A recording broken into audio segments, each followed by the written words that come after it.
Don't contact us again. You're no longer our daughter. My dad texted. My sister laughed. I replied, perfect. My lawyer will send the bill with interest. Then the chat imploded with missed calls and screaming texts. Hey, Reddit, get ready to hear the show of a family. I'm Verna, 31, female, and my folks cut me off via group text because I stopped being their personal piggy bank. So I hit them with $78,000 in loan repayment demands. What followed? Well, grab your popcorn. This is going to be fun. The text came through at 9 o'clock p.m. on a Wednesday while I was halfway through a gaming session with my buddy Derek. Family group chat. Dad, we're done. Don't contact us again. Consider yourself cut off. I picked up my phone, read it twice, then went back to my game. Derek noticed and asked what was up. I showed him the screen. Damn, he said. What did you do? Stopped writing checks. See, here's the things about being the family bank. Eventually, you run out of sympathy for people who think your wallet is their emergency fund. My parents had been bleeding me dry for 6 years with what they called temporary loans. Loans that were never temporary and definitely never getting paid back. My sister Belle saw the message and reacted with a laughing emoji. Then she typed, "About time someone said it." That told me everything. They'd had a whole family meeting about me, sat around discussing how I was the problem while living off money I'd loaned them that they had no intention of returning. I could have typed out some long explanation, could have defended myself. Instead, I replied, "No problem. I'll have my lawyer send over the loan repayment notices tomorrow with interest." The typing indicators started going crazy immediately. 3 dots appearing and disappearing like someone having a seizure. Then my phone started ringing. Mom, Dad, Belle, back to back to back. I declined every single one and silenced my phone. Derek looked at me with this mix of concern and respect. Dude, are you serious about the lawyer thing? Completely. How much are we talking? I pulled up my spreadsheet. Yeah, I kept a spreadsheet. $47,000 over the last 6 years, all formally documented with signed loan agreements. His eyes went wide. Holy. Yeah. And that's not counting the random small favors they conveniently forgot about. That's just the actual formal loans with paperwork. Here's what they never wanted anyone to know. I didn't just help them out here and there. I bankrolled their entire lifestyle for years while they pretended they were doing fine. Every major loan came with a promissory note. Every single one. Because my grandmother Helen taught me early that family or not, you document everything. Dad had borrowed $18,000 3 years ago for what he called a business investment opportunity. The business never materialized. The investment was apparently a fishing boat he used twice before selling it for half what I gave him. Never paid back a cent. Mom took out $12,000 for medical bills that turned out to be cosmetic procedures she didn't need and couldn't afford. Also never saw a dime back. Belle, the professional makeup artist, had borrowed $17,000 over multiple loans for everything from equipment to rent to emergency car repairs.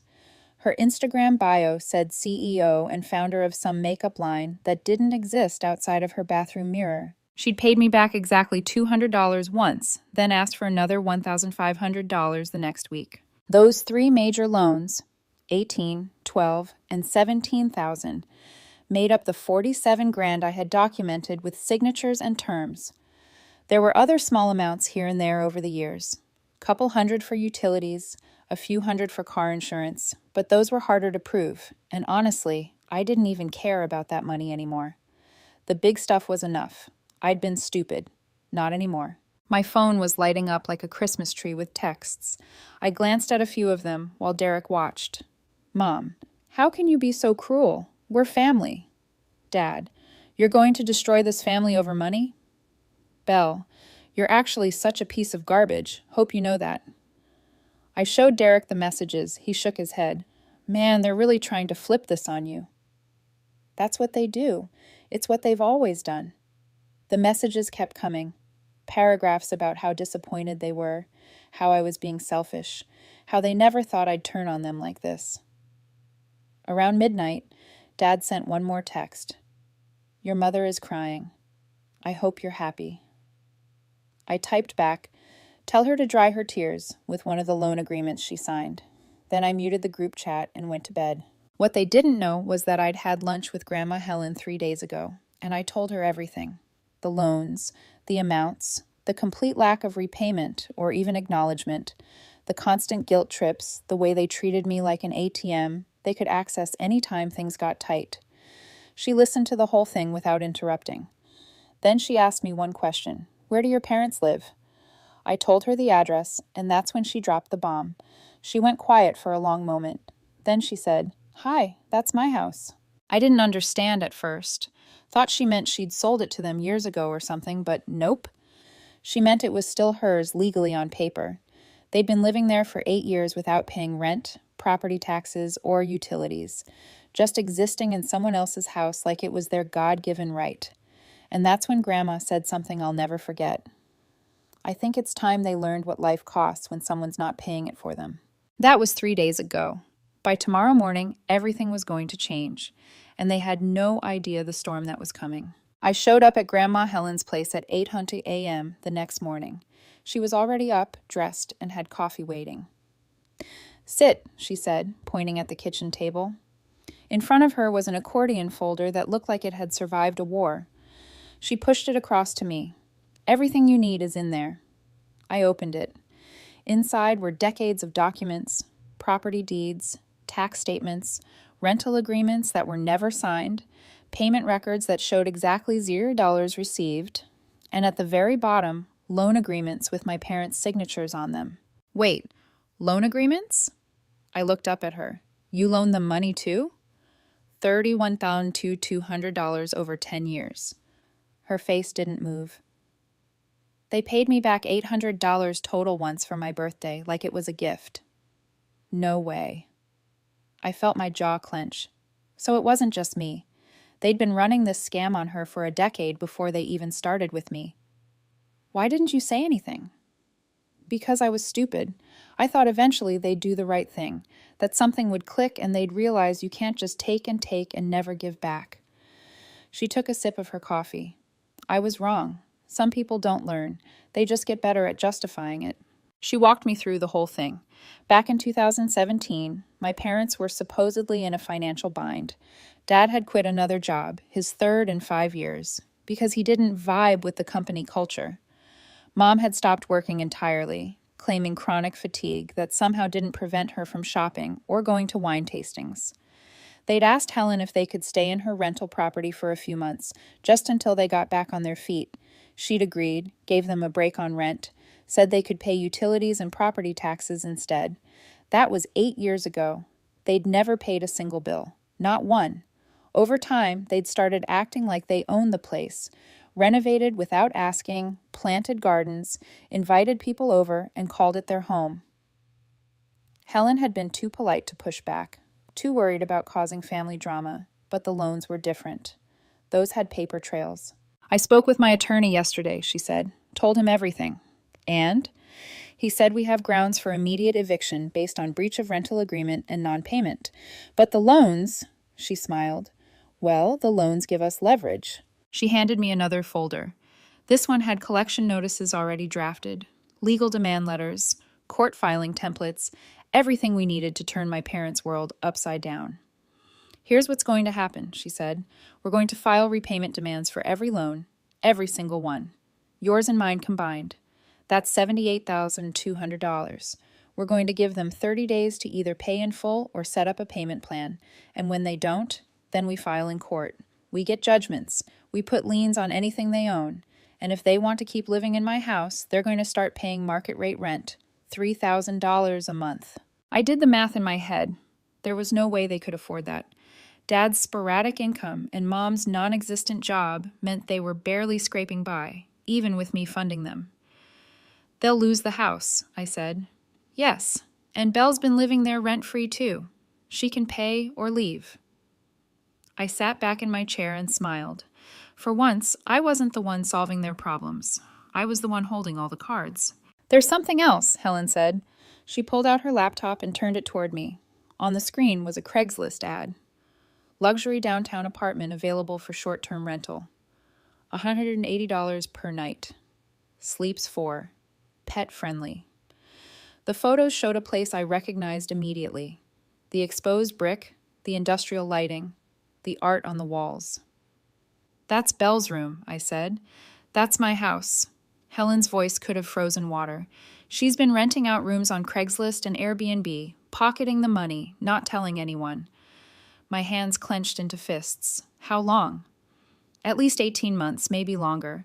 My neighbor mentioned seeing different cars in the driveway at odd hours, strangers coming and going. I didn't think much of it at first. Then I found the listings. She showed me more. Different ads, different platforms. Some listed it as cozy suburban retreat, others as artist's loft space. All featuring rooms in Helen's house, all managed by Belle under fake names. Based on the booking history I could find, she's made at least $15,000 off this," Helen said. "Probably closer to $20,000, all while claiming she's struggling and needs loans to survive." I felt rage building. "What do you need me to do?" Helen smiled again, that same look. "Nothing yet. Just be ready, because when we drop this on them, they're going to come at you hard. They're going to tell everyone you're tearing the family apart. Let them." "Good." She closed the folders. "The demand letters go out today. Legal eviction notice goes out tomorrow. After that, we wait and watch them scramble." I left her place feeling something I hadn't felt in years. Power. Not over them, but over my own life. By the afternoon, the certified letters would be delivered. By tomorrow, the eviction notice would be posted, and by next week, they'd realize they'd messed with the wrong people. Let the games begin. The letters hit around 3:00 p.m. 17 missed calls in 20 minutes, 6 voicemails, 34 texts. I was at work, sitting in a meeting about quarterly projections, watching my phone vibrate itself across the conference table. My boss looked at me with raised eyebrows. "Everything okay?" "Family emergency," I said. I excused myself and stepped into the hallway, opened the messages. "Mom, what have you done?" "We got a letter from a lawyer. Call me now." "Dad, if you think you're getting a cent from us, you're out of your mind. We're calling the police." Belle. "You're actually trying to sue us? You're seriously that petty? Hope you're proud." I scrolled through them all. Not one acknowledgement of the loans. Just outrage that I dared to ask for my money back. Then came a text from a number I didn't recognize. "This is Simon's attorney. Please have your lawyer contact me to discuss these frivolous claims. This is bordering on extortion." I screenshotted it and sent it to Helen with a message. "They hired a lawyer." She responded immediately. "Good. Mine's better." Around 5 p.m., Derek met me at a diner near my apartment. I needed food and someone to vent to who wasn't going to tell me to work it out or think about family. "So they got the letters," he said, "and apparently asking for your money back is extortion now." He laughed. "Man, your family is something else." They're about to find out what else I can be. I showed him the eviction notice Helen had sent. 30 days to vacate, market rate rent, or get out. "Where are they going to go?" Derek asked. "Not my problem." "Cold. I like that." He grinned. "Wait, you don't know half of what they've done." I told him about the Craigslist rentals, how Belle had been making money off Helen's house while crying poverty, how she'd borrowed thousands from me, claiming she couldn't make rent when she was literally profiting off someone else's property. Derek's face went from amused to disgusted. "That's nasty." "That's my sister." My phone buzzed again. This time it was a group text from the extended family. Cousins, aunts, uncles. Someone had started a group called Family Crisis and added everyone. Aunt Rose, "Can someone explain what's happening?" Maria called me crying. Uncle Jeff, "I'm hearing lawyers are involved over what?" Cousin Amy, "Verna, why are you suing your parents?" And there it was. The smear campaign had started. I typed out a response. "I'm not suing anyone. I'm requesting repayment of documented loans per the signed agreements. If they'd like to discuss the $47,000 they owe me, I'm happy to talk." I attached a photo of one of the loan agreements. Dad's signature was clear as day. The amount, $18,000. The repayment terms, 24 months. The date, 3 years ago. The group went silent for a solid minute, then, "Uncle Jeff. Holy. Cousin Amy. Wait, there are more?" I sent another photo. Mom's loan, $12,000. Then Belle's $6,500 for emergency equipment. Then another of Belle's, $4,200 for rent assistance. Uncle Jeff, what the heck? Dad jumped into the group. Those aren't loans. That was family helping family. We never agreed to pay that back. I screenshotted his text and sent another photo, the loan agreement he'd signed. The part where it explicitly stated, borrower agrees to repay in full within 24 months. His signature at the bottom. Your signature says otherwise. Mom joined. You're twisting things. We were in crisis. You offered to help. Now you're using it against us. No, I offered loans. You agreed to terms. You never paid. That's called breach of contract. Belle, you're actually doing this in front of everyone. You're such a vindictive jerk. Derek was reading over my shoulder, shaking his head. They're getting destroyed. Aunt Rose, I think we all need to take a breath here. Uncle Jeff, no, I want to see where this goes. Verna, how much do they actually owe? I replied, $47,000 from me, $31,200 from my grandmother, all documented loans with signatures. The group chat exploded, people taking sides, some saying I was being cruel, others saying if they signed agreements, they needed to pay. Then Helen joined the group. Grandma Helen, since we're all here, let me clarify. My son and daughter-in-law have been living in my rental property for 8 years without paying rent, utilities, or property taxes. The agreed rent was $1,200 per month, which totals $115,200 in unpaid rent alone.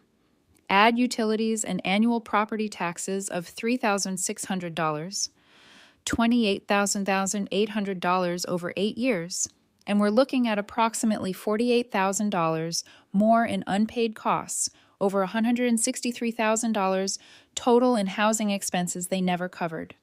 They were also given personal loans totaling $31,200, which were never repaid. An eviction notice has been filed. They have 30 days. Complete silence. Mom left the group chat, then Dad, then Belle. The remaining family members started asking questions. I let them talk, let them process, then I dropped the final bomb.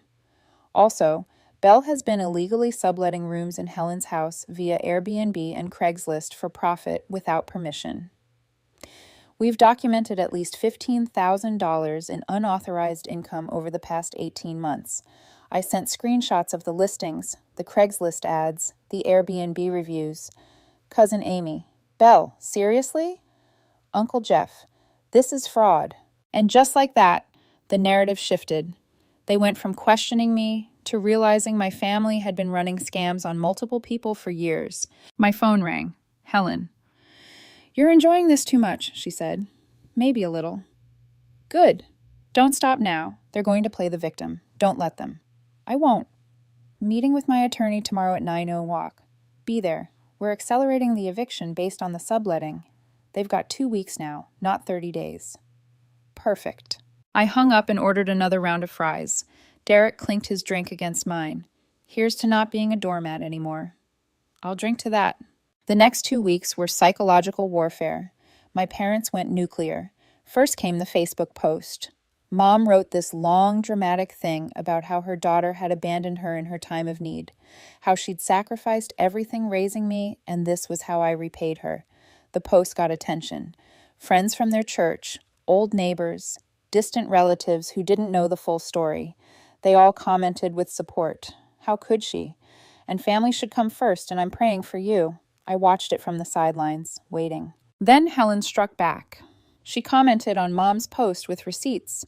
Maria, for clarity, you've lived in my home for 8 years without paying the agreed-upon rent. You borrowed $31,200 from me, with signed agreements to repay within 3 years. Your daughter has been illegally subletting my property for profit. These are facts, not opinions. I've attached the documentation. And she actually did. Posted PDFs of the rental agreement, the loan paperwork, screenshots of Belle's Airbnb account with earnings displayed. The comment section went from supportive to hostile in minutes.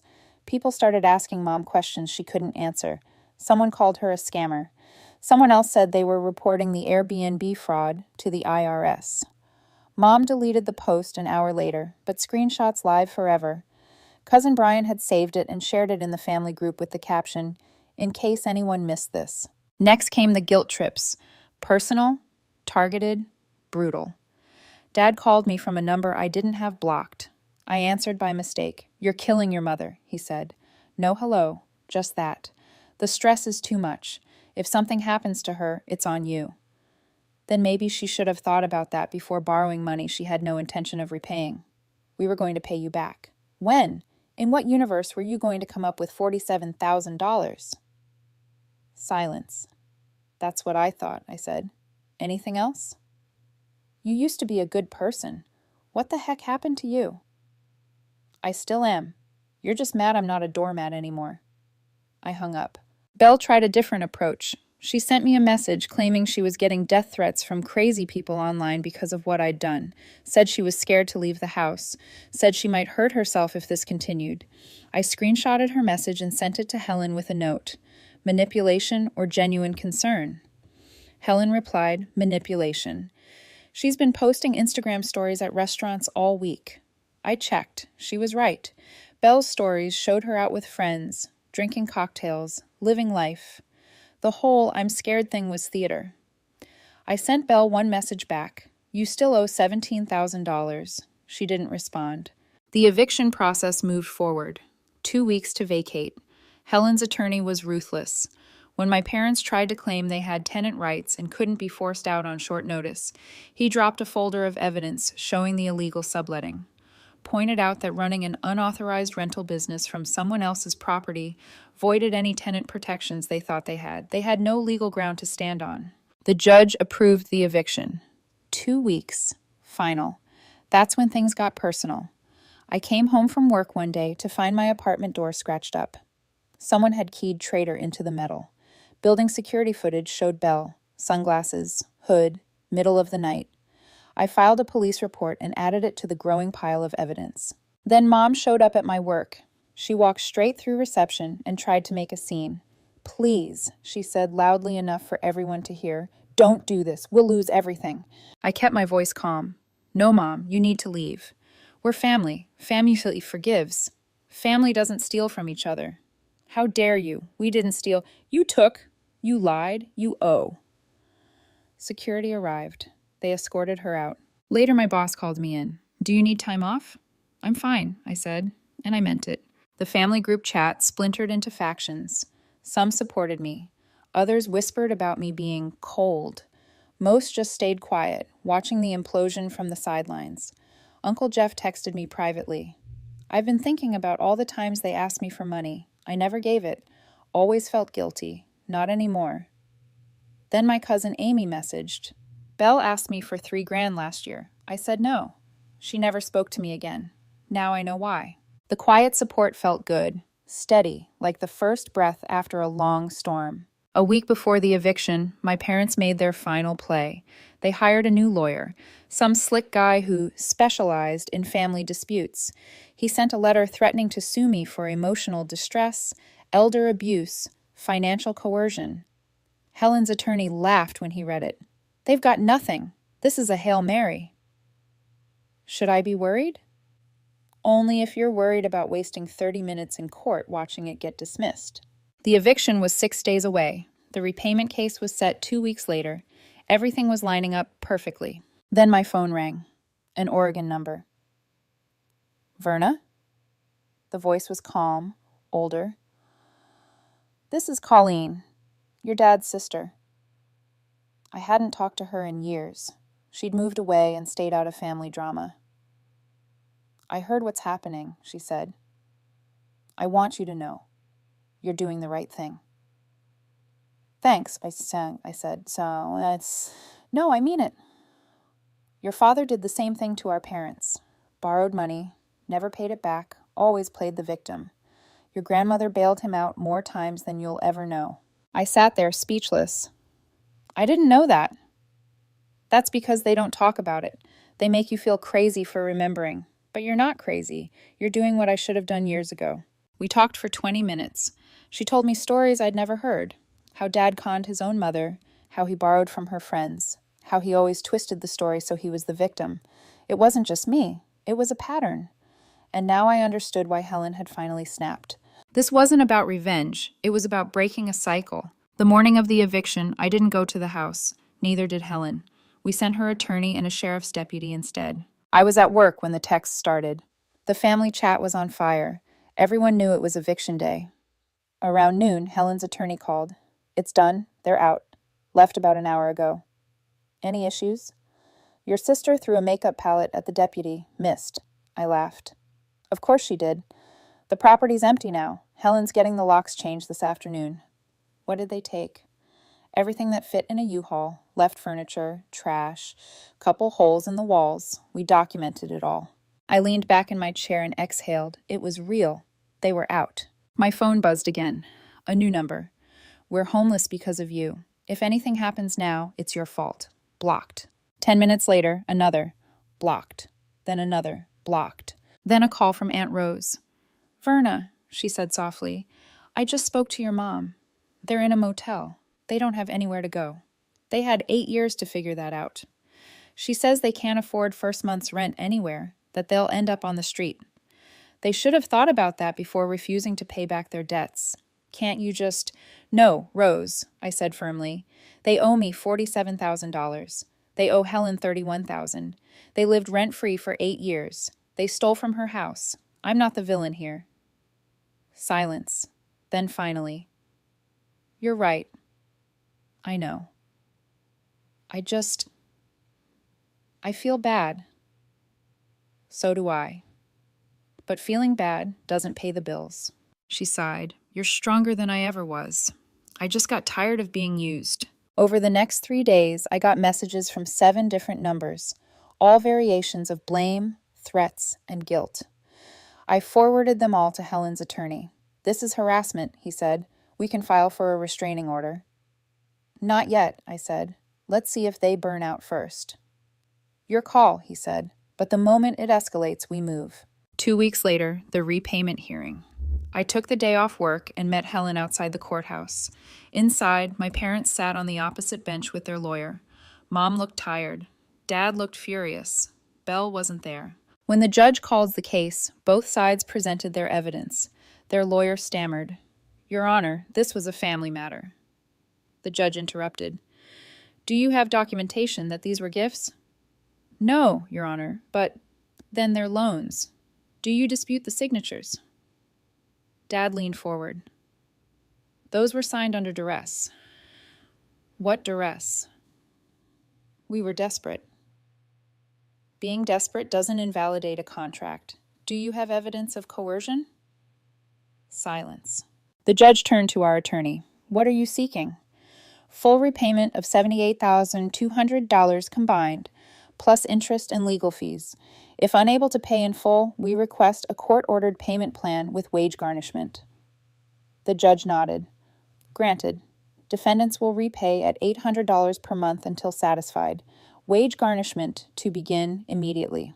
The look on their faces was priceless. Their lawyer tried to object, but the judge had already banged the gavel. We'd won. Helen and I walked out into the sunlight. She smiled faintly. How do you feel? Like I finally got my spine back. Good, she said. Because we're not done yet. I blinked. What now? There's still the matter of the illegal subletting. I filed a civil suit for lost income. My eyes widened. How much are you going for? Whatever we can prove, plus damages. Could be $20,000 or more. I grinned. Grandma, you're terrifying. I'm done being nice.